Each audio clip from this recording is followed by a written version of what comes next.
This is Unit 7 for Forensic Science, and this is where we will talk about fingerprints and impressions analysis. Our objectives for this unit are to compare the three major fingerprint patterns, which are arches, loops, and whorls, and then their respective subclasses, to be able to identify the minutia of fingerprints, including bifurcations, ending ridges, dots, short ridges, and enclosures, to distinguish among patent, plastic, and latent fingerprints, and to explain the Automated Fingerprint Identification System, or AFIS, and to describe the characteristics that are examined within that system. So we're going to go through this in a series of 5 videos. We're going to introduce fingerprints, then we're going to talk about the anatomy of fingerprints, visualizing and collecting prints with powder, visualizing and collecting prints with chemicals, and then identifying and comparing prints.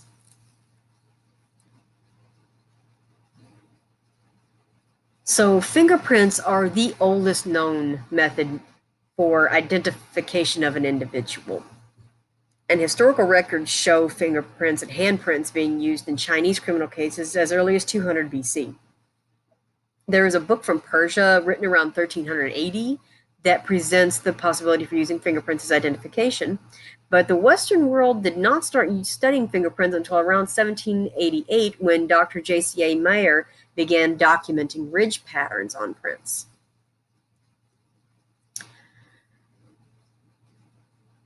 Fingerprinting didn't become real well known. Around 1870, law enforcement started using anthropometry to identify individuals, which is where they would take a precise system of body measurements of all over, like the length of your ear, the circumference of your head, those things. And this was based on the false assumption that the skeletal structure does not grow or change after the age of 20.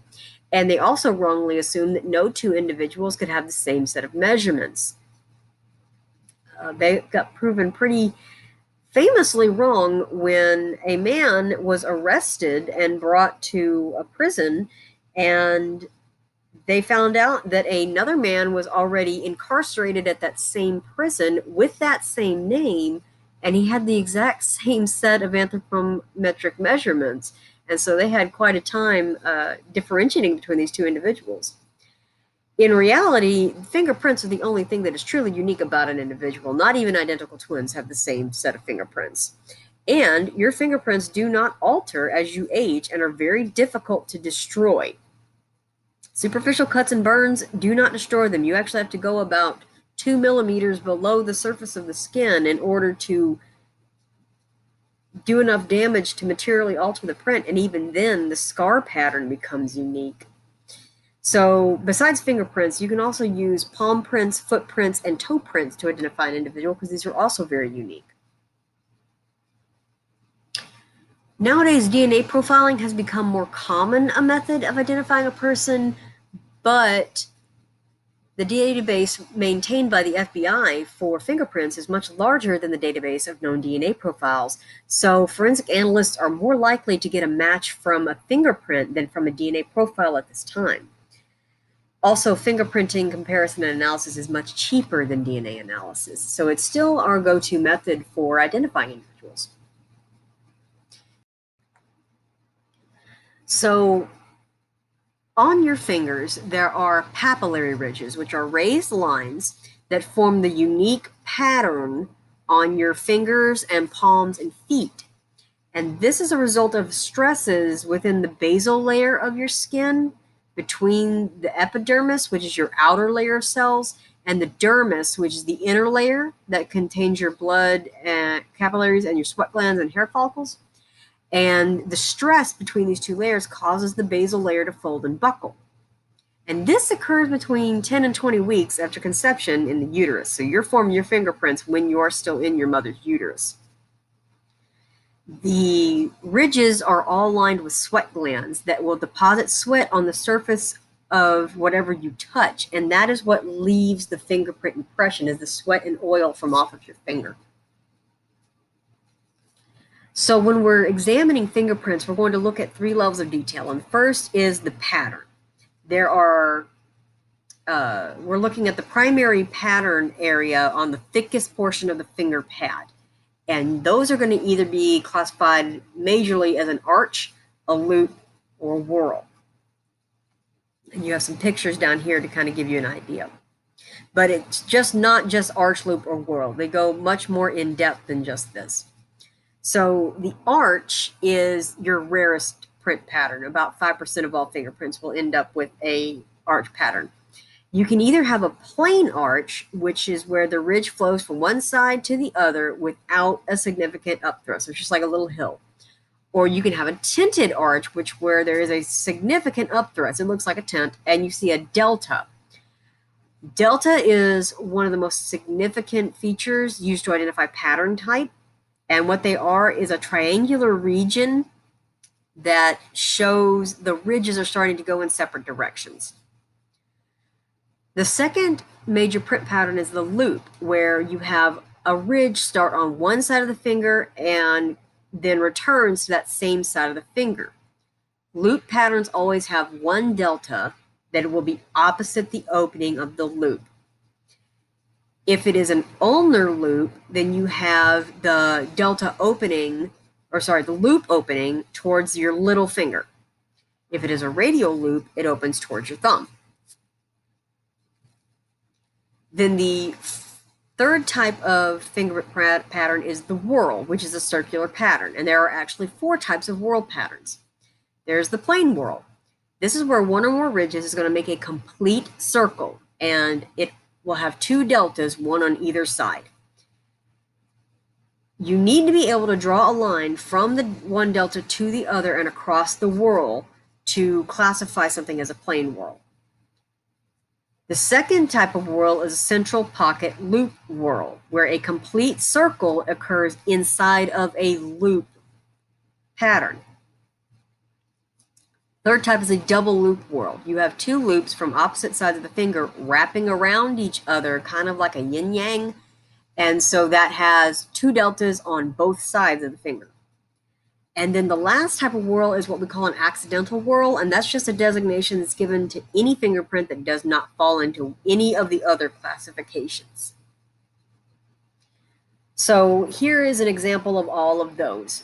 So with the plain arch, it just goes one and over.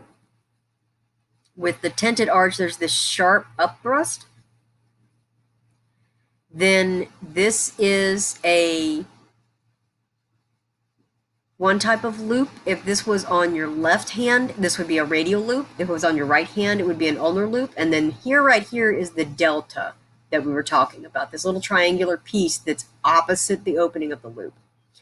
Here's another type of loop. So this would be opposite to this one. So if this was a left hand finger, then this would be an ulnar loop. And if this was a right finger, this would be a radial loop. And again, here's your delta. This is your plain whorl. And then here's one delta, and here's the other delta. And if I can draw a line across and cross even the bottom part of the whorl, that's a plain whorl. Here's a central pocket loop whorl. So here's the whorl, and then you can make out the loop that's enclosing it, and then there's the delta. And you notice there's not a delta on this other side. Here's your double loop whorl. So we have the first loop, and then we have the second loop. And then we have a delta here, and we have a delta here. And then this is an accidental whorl, and that's because we just can't definitively say that's anything else. It's not exactly a double loop whorl. It's not an arch. It's not a loop. It's just not anything. So it's called an accidental whorl. So that's the first level of analysis, is what kind of print. Second level is the minutia, which are the ridge characteristics. And these are the major features of the fingerprint. And these are identified for comparing prints to one print to another, so like a known and unknown. A complete fingerprint can have as much as 150 individual ridge characteristics. But most found fingerprints are only going to be partial prints. So they only have one part of a finger. So the goal of the examiner is going to be to match the location of as many minutia as possible. There are 7 main types of minutia. First being a ridge ending, where the ridge just stops, just terminates.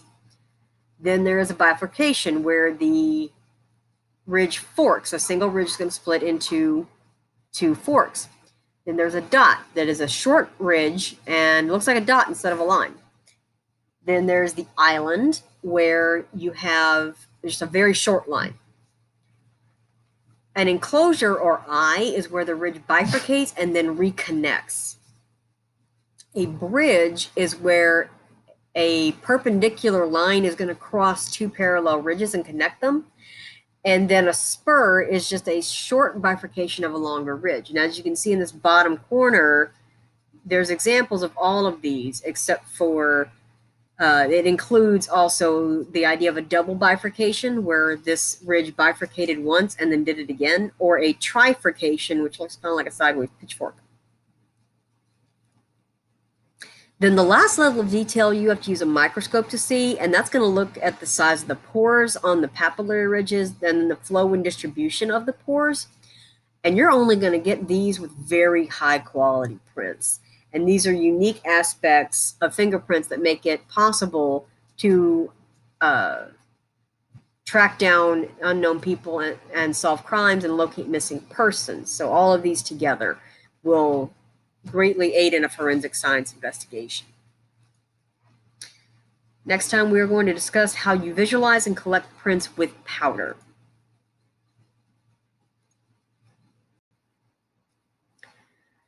So there are three main types of fingerprint impressions. You can have visible prints where an individual has come into contact with an opaque substance such as paint or blood or grease, and you're going to leave a print in that substance. You can have a plastic print that is a ridge impression that has been impressed into a soft, malleable surface, such as putty, wax, or soap. And then there are latent prints, and latent prints are invisible, and they are what you get when the sweat and oils of your fingerprint ridges are left on a surface. And these are going to be the types that you're going to need to visualize some way and collect. So visualizing and collecting visible and plastic prints usually involves just taking a picture of it with a high quality digital camera lens that's designed to capture small details. You can also use a low angle or oblique lighting to contrast when you photograph the prints, which can increase detail. Latent prints, on the other hand, require specific techniques to visualize and collect them, and what procedure you use is going to be dictated by the surface that the print is on. If you have a hard, non-porous surface like glass, tile, or treated wood, then you can use powder and some chemicals to visualize the print. Porous surfaces like paper, cardboard, or fabric can only be processed using chemicals. So you can't use print powder on those type of surfaces.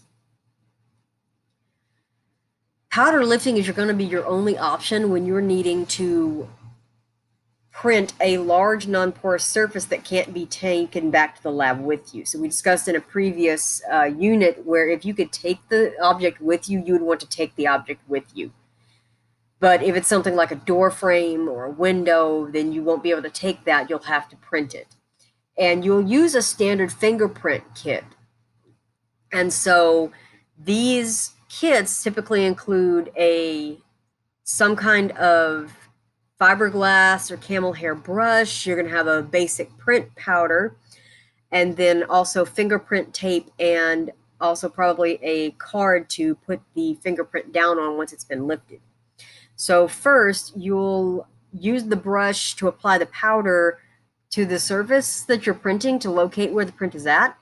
And then you swirl the brush over the print to remove the excess powder. Then you're going to put a clear piece of tape over the print and smooth out the bubbles, and then lift the print with the tape and apply it to your fingerprint evidence card. Most of your kits are going to use your basic black powder, but there are obviously some surfaces where black powder will not work well. So you can also get colored powders to help the print stand out on a darker surface. You can also use alternative light sources, or ALS, to visualize prints on rough non-porous surfaces, and that will black out the surface to make the print clearer. And the way that works is that the forensic ALS uses a wide range of wavelengths, and then produces a single specific wavelength of light, which will either cause the object to darken or to fluoresce under the light. And then they even make certain powders that are designed to fluoresce with an alternative light source. So you can visualize the print with the fluorescent powder and then use ALS to visualize it and then collect it. You can also use what's called the reflected ultraviolet imaging system, or RUVIS, to make the fingerprints fluoresce without chemical treatment. And they use a large variety of single wavelengths of light, and you just have to kind of find the correct wavelength which is similar to like tuning to the right radio channel. And you look for the wavelength that achieves the best fluorescence. So typically that's a blue-green light will cause a print to fluoresce bright yellow. Now, before you lift the print, you have to assess its evidentiary value. Does the location of the print help establish the event of the crime? Are there enough details to establish a match? So we're looking at those primary and secondary details that we discussed previously. And then, was this print obtained legally? So powder does not work for all surfaces. It only works well on smooth, clean surfaces. And additionally, using powder can contaminate the object and ruin the evidentiary value of the object itself, not to mention that it can damage your more expensive objects. So in some cases, you're going to want to use chemical analysis to visualize and collect prints. And then the chemical analysis is going to be dependent on the characteristic that the surface of the print is on. You can print non-porous surfaces by exposing them to cyanoacrylate fumes or superglue. You heat up superglue, and the cyanoacrylate will adhere to the print and turn it into a plastic print. For porous items, you can use a chemical called 9-hydrin. And this is a chemical that reacts with the amino acids in the fingerprint and will turn it purple so you can visualize it. But there's some limitations with 9-hydrin. It can also damage the substrate the print is on. So again, if it's an expensive object, you probably don't want to use this option. So when you're applying the chemical, you can use a spray, a dip, or a dropper. You'll allow it to dry, heat it to accelerate the reaction, and then once you've applied the reagent, you never ever touch the evidence with your bare hands. Then the fingerprint should be photographed before handling it to preserve the uncontaminated analysts. And then also, if you're dealing with something that has a high monetary value, you want to get consent from the owner to do fingerprint analysis on it. Then once these fingerprints have been visualized and documented, the fingerprint experts are going to need to ensure that the print provides enough detail to be used as a means of identification for the suspect. So fingerprints found at a crime scene don't mean anything unless you have a sample to compare it to. So when you are doing fingerprint analysis, your first step is always going to be obtain prints from suspects. Now, this was made easier when the FBI created the Integrated Automated Fingerprint Identification System, or IAFIS, in 1999, which is a database that allows fingerprints to be stored and classified and used for comparison purposes. We briefly talked about IAFIS in the past. So when you are dealing with a crime scene, you would collect prints from the victim and anyone else that was on the crime scene or touched the pieces of evidence prior to the crime. And these are called elimination prints because they eliminate fingerprints that do not have evidentiary value because they weren't created during the crime. So for example, let's say it was a break-in. The police would have to take elimination prints from everyone who lives in the house to exclude their prints from consideration. One way you can collect prints is manually with paper and ink, which is a two-step method. First, you will do a rolled impression where the finger is rolled from one ridge of the nail to the other to create a nice broad impression. And then second, you'll have them place the fingers flat without rolling to get a flat impression. Now, this method is actually fading out because digital scanners for fingerprints are becoming more and more ubiquitous in law enforcement. So you can now take fingerprints with a simple scanner. The manual method is still used when you need to take the fingerprints quickly and there's no access to a scanner. Once the print is taken, you use a process called ACE-V to analyze the collected prints, which is to analyze, collect, evaluate, and then verify. So first you're going to analyze the print to determine if it's suitable, to assess the level of detail that can be seen in the print, and to determine which of the ridge features are found on the print, so the ones we talked about earlier. Then second, you're going to compare the print to the known prints by documenting all the minutia that match and the minutia that do not match your suspect print to the known print. Then third, the fingerprint expert will evaluate the information from the comparison to determine if a match exists. And then finally, the process is repeated by another examiner to verify the findings. Now, technology has made this process a whole lot easier because if you scan the print into APHIS, you can manually mark the minutia for comparison, and then the computer will search the database for prints that match that criteria and generates a list of possible matches. Experts still have to manually compare the print to the list of matches to determine if it is a match, but the APHIS system gives them a much narrower field to work with. So as we've said before, complete print can have as many as 150 unique minutia, but most prints collected on the crime scene are only partial. So there is no set number of minutia that have to match for a print to be considered matching. Experts will rely on their knowledge to determine if there is a match. In court, when the expert goes to testify, you should provide a comparison chart that shows how the suspect print matches the known print so the jury understands what the criteria were for calling it a match.